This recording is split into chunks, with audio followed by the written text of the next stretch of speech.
welcome to the Cory Lee Fitness and Leadership Podcast, where our goal is to help encourage you and motivate you to get moving and to stay moving. Today, I've got a very special guest and actually a new friend with me today, and it was kind of cool how we met. A mutual friend connected us, and I was talking to this friend of mine, and he was saying, I've got another friend. He's in the physical therapy world, but he's also in health and fitness. He's really got some cool things and unique things going on, and you guys just need to talk. So I gave him a call, and we started talking, and just even in that one conversation, he added so much value to me, and I just learned a lot from Yves, my special guest today. So Yves, I want to say thank you for taking the time out of your day, taking time out of your night to be here with me, and it just takes some time to share a little bit about yourself, what you do, what all you've got going on, and tell us a little bit about your family as well. Sure, man. Yeah, I appreciate it. I'm excited to come on as your special guest. I've never been called that before, so already a good start. I like it. So a little bit about my family first. So I was born and raised in Charleston, South Carolina, but both my parents are from Switzerland. So believe it or not, Swiss German is my first language. So I had an unusual mix of like European and Southern upbringing. So, I don't know how I consolidated all that. But anyway, I have a beautiful wife, Amy, and I've got two great kids, boy and a girl, Liam, who's 6, who graduates kindergarten tomorrow, which is bittersweet. You're trying to slow that stuff down. And my daughter, who's 4. So, I don't know. We just definitely have a blast. So that's we have a good time. And so a little bit of myself, I've got way too much going on right now. So I'm trying to slim it down, but I'm going to try to hit all the things at once, and we'll see how it goes. I run a multi-practice, clinician, cash-based clinic here in Charleston, South Carolina. And through that, I've trying to grow the Made to Move brand. I don't do employees, so to speak. I do licensee models.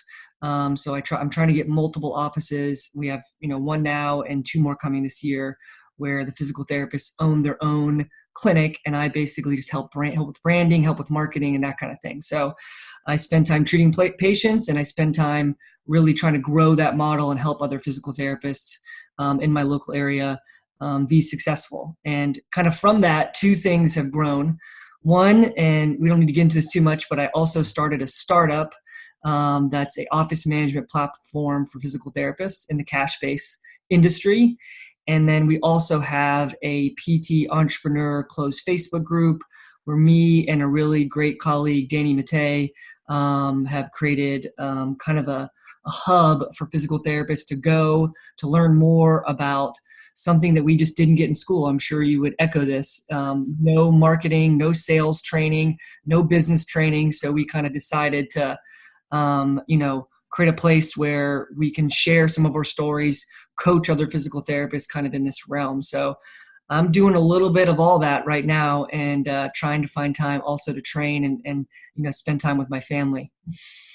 Oh man, that's awesome. You've got a lot going on there, and it's, as an entrepreneur, it's amazing to hear people say, I don't have time to do small things. And you've got a family with young kids and a lot going on with your businesses. And I just love hearing what other entrepreneurs have going on, because it's amazing the vision and just how creative entrepreneurs can get. So I'd love to hear how you got into, or what really led you into making the decision to become an entrepreneur. Sure. No, absolutely. One thing I just want to talk about, which I think is really interesting, I go on rants every once in a while, so you're going to have to forgive me. But I totally agree with I remember thinking to myself at one point, and I was looking kind of at a mentor, and I was like, how does this person find the time to do all these things? And I still always kind of try to figure that stuff in my head. And I feel like time isn't the issue, right? It's really energy level. How do you find that much energy to do things? And for me, it's just been finding all the activities that give me energy. I try to just put all my time and all my energy into things that will give me more energy. And so it's like, it's funny. It's like time isn't the issue. It's more of just like, man, I just don't have enough time in the day. I have even more energy to spend usually at the end of the day. So I just think that's really kind of important to talk about. Yeah, sorry to stop you there, man. That's a really anybody listening, that would be great to rewind that, because what you're talking about is spending time in areas of your strength and what really fills your cup, right? And that it's not really draining to you. So I think that's great. So anyway, I'd love to hear also for you to share how you became that entrepreneur. So didn't mean to cut you off, but I thought that was a key for someone Yeah. there. So that was No, good. I totally agree.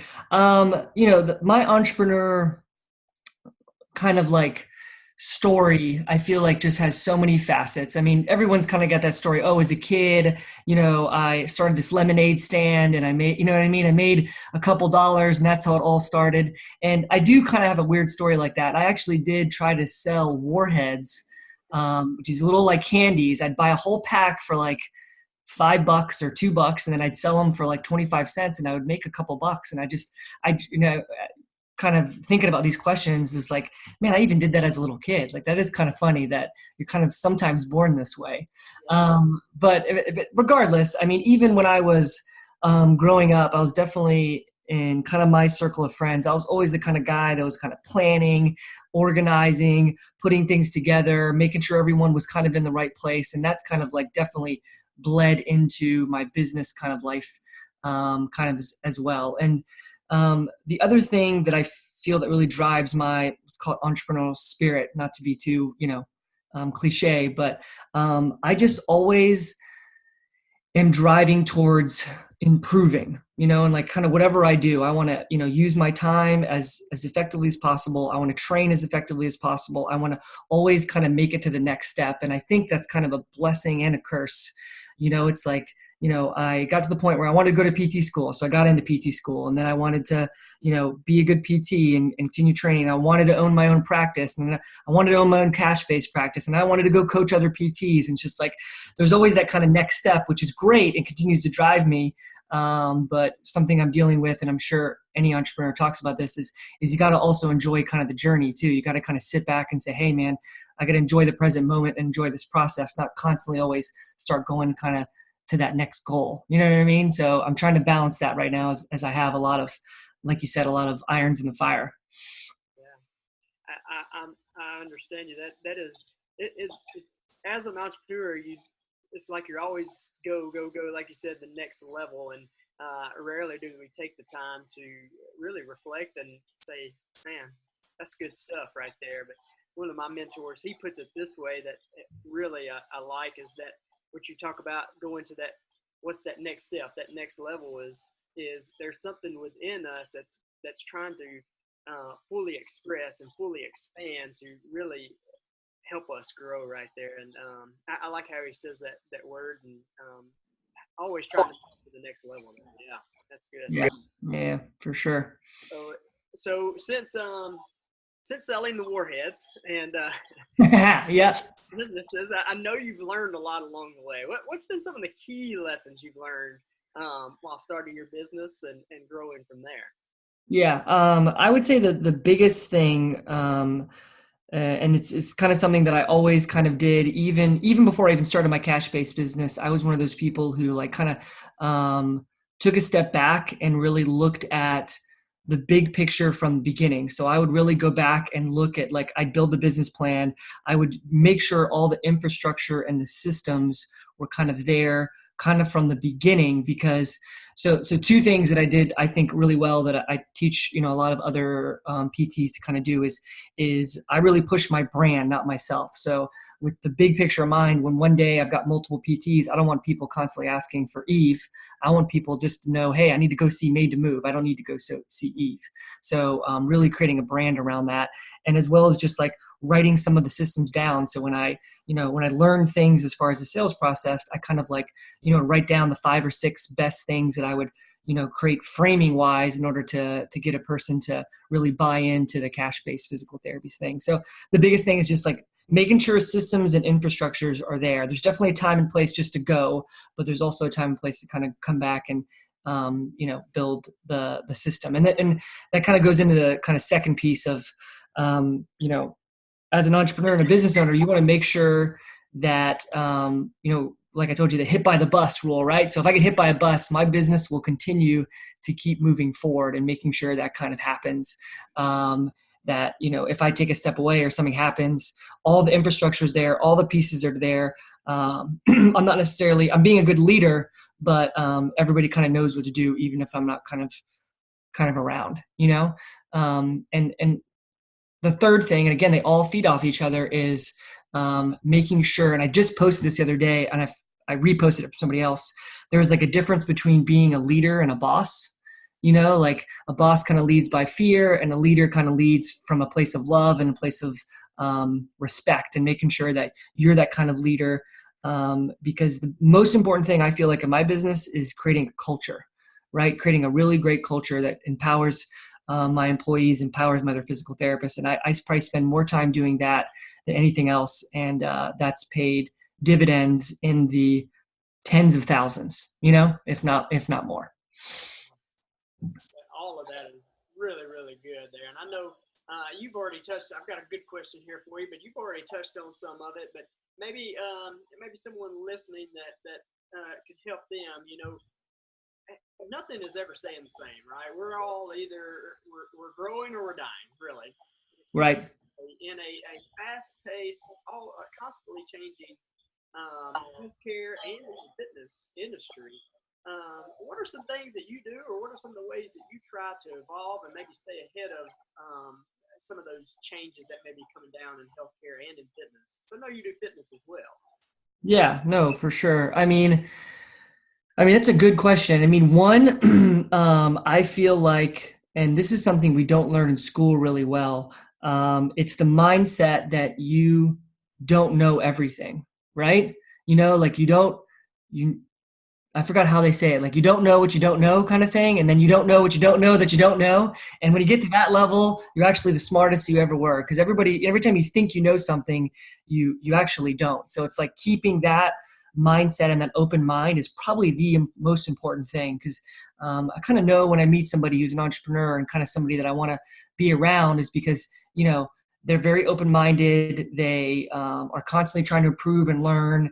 They kind of, again, know what they don't know. And that's kind of a huge piece. The other thing that'd be more of a practical standpoint is surrounding yourself with people who are experts in fields that you may not be an expert in, right? Or following some of these really important people, or people that you know and respect, that might be really good at appraising research, or really good in the strength conditioning world. So the stuff that they put out, I know is going to be something that provides value and something. So, because you just can't read all the research out there, man. Like there's just no way. There's so much research now, and it's ever changing, right? And so, what we knew about tendonitis and tendinopathy changes all the time. All the pain science stuff changes all the time. I mean, I went from a place where, I thought I was breaking up scar tissue. This is almost embarrassing to say. Like I told patients I broke up scar tissue doing like manual therapy, like that. And then someone, this Quinn Hennick will be, he's a big influencer there. And he just told me, like, if we could break up scar tissue with our hands, then like, what would happen if we put 225 pounds on a barbell on our back? We would just basically disintegrate. And it's just like, keeping an open mind, obviously. And then, trying to learn from others is a big piece as well. Yeah, so constantly learning and growing, never getting satisfied with where you're at, but it sounded like you were saying guarding your associations too. Yeah, that's good, man. And what you are doing is, I think it is a different model. I think it's great, especially with the way healthcare is going and all. But some of the things that are coming in the future, what are some of the things that you can kind of see? You're doing a cash-based model. I don't know how prevalent it is in South Carolina, but I don't know of anybody in my area that is doing that. So it is on the cutting edge, and I think it's great. But then you need to do it, man. You need to do it. I mean, I thought I was the only one in Charleston for a while, but I found somebody else who had been doing it for a lot longer than me, just a single practitioner. And now I know of, two others who are doing it. But I mean, I would say definitely as hospitals and insurance companies continue to kind of grow and get larger and managed care systems happen, that's, some of the private practices are going to get swallowed up. That's what happened in Charleston, right? Most of the private practices now are run by a huge national company called ATI. And it's going to be those people, the kind of big, huge companies. And I feel like if you want to really like lay a stamp, it's going to be this kind of niche cash based, not necessarily cash based, but definitely more niche and more concierge kind of PT. And I think that's going to be a huge part of the future for healthcare, because I know physicians are starting to go that way with direct care, primary care physicians. Also, there, I don't know if you knew this, but there's all cash surgical center in Oklahoma. Oh, So wow. like you can pay $30,000 and get your knee replaced, or you can go there and pay $6,000 and pay all cash. And for some people without insurance, like that's you can imagine that's a huge difference, right? You can pay to go to Oklahoma, stay in a hotel, get all your therapy there, and still probably save $10,000. So I think that's going to be a huge piece of our healthcare system going forward. Yeah, I think that's great. Going back to kind of the entrepreneur, and what I love about entrepreneurs is the creativity. Most people see the average person see a problem with the healthcare, for example, but like yourself and then the Oklahoma Surgical Center, I mean, just being creative, you don't see a problem, you see an opportunity. I love that. Um, so all the listeners that are out there, there might be someone out there, they've got this idea, right? And they may want to start a business, may not have anything to do with healthcare or fitness, but they've got this idea for a business. They're sitting there and they're kind of scared, or they're a little bit nervous to take that leap. Mm-hmm. What kind of advice would you give them to maybe help encourage them to go ahead and jump and spread those wings and build those wings on the way down? Man, there's so many pieces of advice. I mean, the easiest piece of advice, just in concept of this conversation, is just honestly just to go ahead and do it. Like I went and I sold an insurance-based practice that was doing well, and I kind of burned the ships and just kind of went all in a cash-based PT practice. And this isn't for everybody, but like that's kind of how I learned. Like I go and I immerse myself in what I need to do. And then, you can do some, obviously I talked about the planning, but you can just go and immerse yourself and kind of figure it out. So I would say that's the one, is like, just honestly, just do it. And the biggest thing that was for me that really helped me take a leap, because I mean, I did private insurance-based practice for 12 years where I did cash. So it took me a long time. There's some people that do it right out of school. But is finding mentorship, right? And that can be in so many different ways. That can be an actual mentor that you meet with regularly. It can be somebody that you just follow on social media. It can be somebody that you just email back and forth. It can be a book that you read. It's just seek kind of like, where do you want to be? Find somebody who's already at where you want to be, and then learn as much as you can from that person. It could be Ben Franklin, it could be, Gary Vee, it could be Tim Ferriss, it could be anybody, but like, find that person and then just learn as much as you can from them. And then just, freaking go for it. That's right. Yeah, that's right. And I'm going to second that on the mentor, because going back to what you said earlier, you only know what you know, and you don't know what you don't know, right? But right. And you don't know a lot. Let's be honest. I know for me, that's true. Yeah, me too. Man, I know you've added some value there, man. And I hope people will go back and re-listen to it a couple of times, because I think you had some really gold nuggets there that will really help people. I like to wrap it up with a little bit of rapid fire, kind of change of pace, and okay. Kind of a little bit fun as well to get to know you a little bit better too. So, here we go. All right. So, all right, what's the favorite book you've ever read? Man, it's such a good question. And I go back and forth on this all the time. And I would say for right now, and I've said this on multiple podcasts, is the book Mastery, because that really is what started my entrepreneurial journey. And just to give people kind of an idea of why I like it so much, it showed me that there's no difference between myself and somebody who's successful. Like anybody can do it, right? And as soon as you kind of realize like, hey, like, I'm not special because I've run a cash-based practice or I'm doing coaching. There's nothing special about me. I've just put the time and the hours and the dedication, and I've kind of just made it happen. And anybody can do that. There's just nobody. And so Mastery really talks about that mindset and how somebody can do that. So I love that book.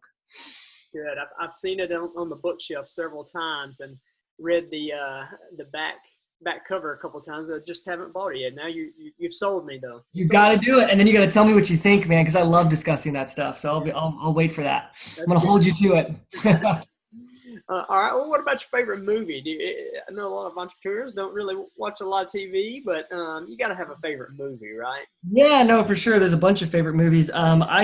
There's a movie I watch in college with all my friends, and we probably quote it all the time. And it's the movie The Big Lebowski. It's just like the dude and Walter, and all like it's just one of the funniest movies I think of all time. And the Coen brothers are great directors, so I love that kind of humor. Oh, that's good. Big Lebowski, huh? How about that? Well, yeah. Well, you've shared some nuggets, but what's the best piece of advice you've ever been given? Yeah, there's a lot of those too, and definitely the one that comes to mind is definitely something that my dad kind of taught me, and he taught me multiple things, both good and bad. But the big thing was, and he still says this day. He says a lot of mannerisms, says a lot of things repeatedly, and he's gonna love to hear this. But he always told me you always meet twice in life, right? And so like that really showed me that like no matter who I meet or no matter what's going on or like even how like inappropriate or mean people can be, like there's no reason to kind of like give that right back at them, because you never know A, what situation they're in, and then B, like when you might meet them later in the road. So I just make sure every interaction that I have with another human being is going to be as positive as I can make it. And that's so far served me well. Yeah, that's good. I like that. That's good. What about if you could have one skill or talent that you currently don't possess, but you'd like to, what would it be? Man, that's another great one. I've learned a lot of skills. I mean, obviously you can be better at a lot of things, but for sure, it took me 12 years to kind of get to the point where I was doing cash based, and it took me a long time to be comfortable. So I feel like, and this sounds crazy because, I definitely, in looking back, I take a lot more risk than I thought, but like, I would rather be a quicker and like a risk taker, right? Just like to do things maybe a little bit more quicker. So maybe what that's not. What do I think about that? I don't know. I'm not going to tell her. Okay. So let's keep this quiet. That's the first thing that popped in my mind. Oh yeah, I'm with you on that. So that's good. That's good. I am calculated. You know what I mean? Like, so probably maybe spontaneous might be a better one than risk taker. I don't know. There you go. Yeah. All right. So if I was in South Carolina, I went outside and I got in your car and I turned on the car, what would I be listening to? Oh man. So I listen to a lot of EDM right now. I like to work out to it. My kids love to be in the back seat and dance to it. There's a specific song that my kids love. If you follow me on Instagram, you can check out their videos on the story. But it's called Hand Clap, and it's just like kind of one of those like techno Jersey Shore kind of songs. But it's just a great song to kind of fist pump with the kids. So we enjoy that. That's good, man. You got to have the family fun time, right? Absolutely, man. There's got to be balance. Big thing. Man, Eve, great podcast, man. I think you had some really good information, not even just for physical therapy or health and fitness, man, to anybody that's thinking about entrepreneurship and just life in general and how to treat other people. I think you had some great advice there. So if someone wanted to reach out to you and contact you, what would be the best way for them to get in touch with you? Sure. I mean, the easiest thing to do is just to follow me on Instagram, which is just Yves Gege. It's my first and last name. I'm very responsive on there. If you want to email me directly, it's my email address is Yves, YVES, and then at madetomovept.com. You can link that in the show notes if you want to. Anybody anybody want to reach out, any entrepreneurs looking for me to answer questions, I'm definitely passionate about not just PTs, but anybody who's trying to kind of get to that next step or next level. I'd love to help. Good. Well, Eve, man, thank you again, once again, for taking the time out of your night to be with us. You have added value to me, and I know you have to our listeners. So I thank you appreciate it. once again. I hope today has encouraged you and motivated you to get moving. If it has made an impact on you and added value to you, I ask that you share it. Maybe it add value to someone else. Thank you, guys, and I hope you have a great night, and God bless.